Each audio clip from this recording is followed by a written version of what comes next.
Good evening guys! Ayun, may biglaan kaming food trip na naman ni El. So nandito ako sa may SM North kasi totoo nga yung sinasabi nung chinika sa akin nung someone habang kumakain kami dalawa ni Mami sa Lugang Cafe sa may Ayala Malls, Manila Bay, na after daw after April 30, after mag-end nung I'm not sure kung nag-end na yung promo nila for the branch ng Ayala Malls, pero ay wala pala.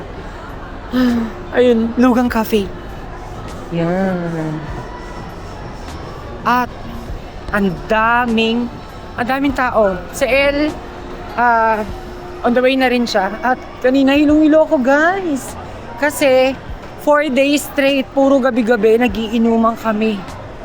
So, eto na. Ano pa sasabihin? Miss? Hindi naman nila alam. Ano ka? Papalis na. 4-2. Willing to wait, sir. 4, 6, 8, 9. Pang 11. Since matagal pa rin naman kami dun sa Lugang Cafe na mag-aantay, sabi ko kay El, pasok muna tayo dito sa may Xiaomi kasi halos magkatabi lang, ilang restaurants lang yung pagitan. At ayun, dahil nga malapit na matapos yung second floor, kailangan ko nang makahanap ng bed. Meron naman ako mga nakita, mga na-search kanina, na pagtanungan.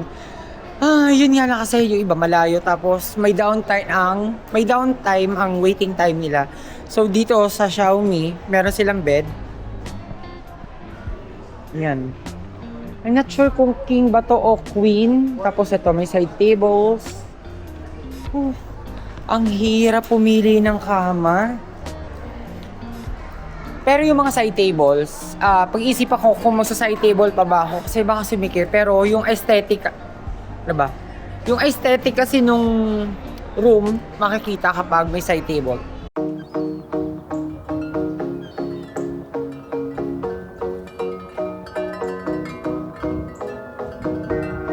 Mabuti na lang umabot kami ni El kasi sabi daw magka-cut off na sila by 9 PM at ayun, ang dami kasing tao for some reason. Pero yun, ang inabil namin yung 688 na walang main dish. Pero kapag meron namang main dish, magiging ano siya, magiging 888, no? Pag walang main dish. Ay, hindi, pag may main dish, 888. Pag walang main dish, 688. Pero May extra plate ko. ang laki ng table. Dapat sana dun tayo sa ano, kaya lang. Okay na to, kaysa naman, wala. So update ko kayo guys kapag dumating niyo yung mga in-order na LCL lang pinahandle ko ng pag-order kasi hindi ako maalam sa ganyan. Pero ito, yan, i-harap nga natin. Yan. Tapos ayan yung susulat na sila. Meron silang binigay na ginger sauce. Napapansin ko laging malabo yung aking cam kapag in-open ko siya. Ayun, dumating na yung eggplant. Pero wala namang egg. Here's the eggplant. Yung talong. Paano? Gamit ka tayo ng chopstick para naman maiba. Pwede ba siya isaw-saw dito? Parating na rin yung iba, tapos nangingi ako na ito, chili. Masarap din kasi yung chili nila dito. Ayun na ako. Huwag na nga tayo gumamit ng chocolate. Amay na lang nga yan. Nakuha pala ako ng water na hindi malamig kasi para anytime soon, sasakit na yung lalamunan ko.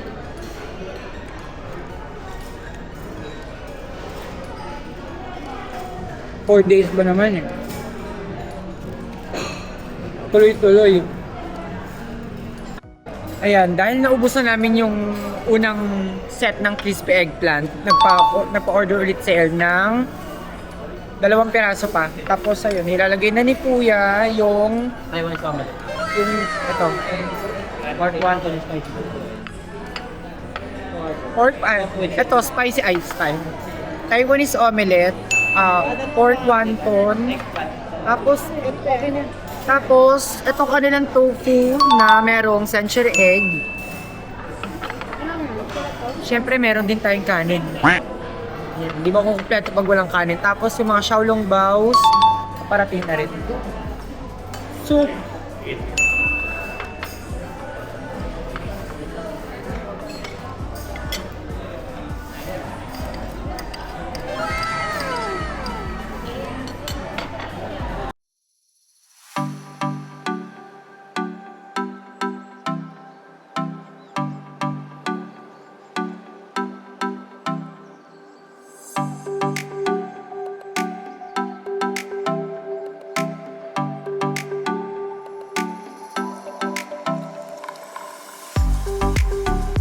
Kakatapos na namin kumain. Grabe, ang dami namin nakain na xiaolong bao. Mga 38 pieces ata yun. Tapos kanina, habang kumakain ako guys, biglang sumakit yung aking likod. Yung asin sobrang sakit talaga. Kaya nga, sabi ko kay El, napasandal akong ganun. Kasi pag ganyan yung posture ng pag-upo, tawag dito, pag nakaganyan, nangangalay na sobra. Kaya sabi ko, bago kami pumunta ng hideout, Caloocan na naman, tinignan ko kung di ako iinom kasi nga, since 4 days na nga akong straight na nagiinom, kailangan ko nang tumigil kailangan ko muna magpahinga. Kahit man at least 3 days na walang inom. Pero, tignan natin.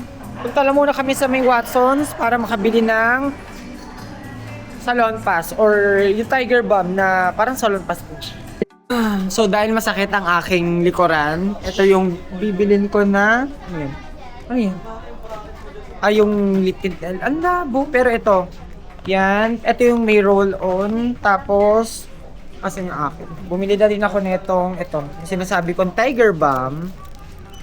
Tapos itong, syempre, yung, nahulog ba? Ito yung Salon Pass. Tapos sa L, kumuha lang siya ng kanyang mga lip tints. At bayad na tayo. Tapos, punta na tayo ng hideout, Caloocan.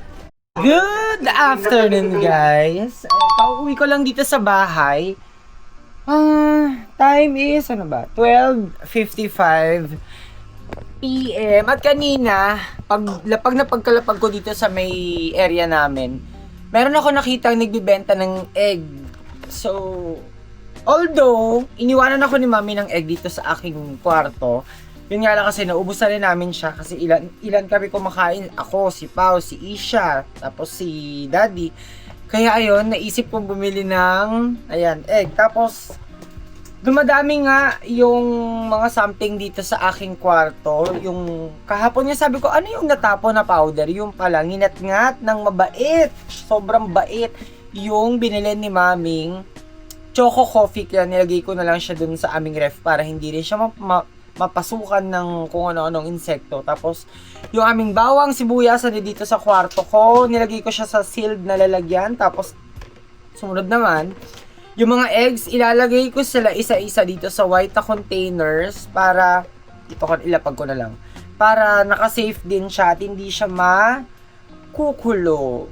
Ayun, kailangan ko na rin mag-replenish ng mga stocks ko dito sa aking kwarto kasi kung matatandaan ninyo, last year, ang dami kong mga pinag-o-order through online ng mga noodles, sa mga Korean Korean luncheon meats, mga kung ano-ano.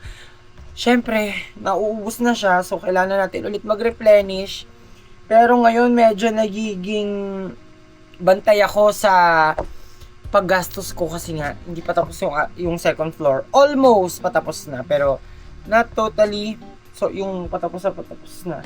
Ay! Meron isang egg na meron siyang damage na ganyan. So, gagawin ko dito, kailangan ko itong ilagay sa ref para makain na rin nila Pao or nila Isha mamaya. Tapos safe keep ko lang to. Nagbabalak nga ako na utusan ko sana sila Isha mamalengke para bumili din mga sibuyas, ng bawang, sibuyas, tapos dagdag pa na itlog. To be honest guys, malakas po talaga ako sa itlog. So kaya kong kumain ng mga 6 eggs. Although para sa iba hindi yun healthy, pero Ganun talaga. Hindi naman nga, sabi ko nga, nasabi ko to sa previous ko na mga naging vlogs na maluho ako sa ibang bagay pero sa pagkain, mapapakain mo naman ako ng mga food na saktuhan lang naman yan. Ayan na siya. Ito na. Napuno ko na to. Yan. Pag nautusan ko sila, Isha, mamaya na pupunta ng market, pagbibiling ko lang sila ng isang tray ng itlog. Tapos, pagbibiling ko rin sila ng hotdog, ng longganisa. Gusto ko kasi ng longganisa ito. Tosino. Gusto ko rin ng tosino. Tapos, ayun. Nakalagay lang sila dito para organize ako dito sa aking kwarto. Tapos ito, gagawin ko na lang ito basurahan. Yun lang naman, guys. May meeting mamaya. So, hindi ko alam kung saan ako kakain. And ito po yung existing na yun. Meron kasing yan. Meron akong nakita sa apartment 10 na vouchers na McDonald's. Pero, I think nakuha niya to last Christmas. Kaya, yun nga lang kasi, hindi pa niya nagagamit at hindi ko alam kung pwede pa siyang gamitin. So, as I said a while ago, yung isang egg na na-damage, lagay natin siya sa ref kasi kapag pinilit ko siyang ilagay dun sa aking lalagyan, baka mabukok lang siya or baka masira. So, sayang. Kailangan makain din naman nila to. Tapos, yun lang naman. Since hindi na nga kami masyado naglalalagi dito sa bahay, dito sa Santa Mesa area, yung mga stocks nagkukulang na. At ayun, balikan ko na lang kayo guys kung meron pa akong mga importanteng ganap. Pero kapag so far, kapag private kasi yung aking meeting, hindi ko talaga kayo na isasama or hindi talaga ako nakakapag-vlog. Syempre, bilang respeto na rin sa iba.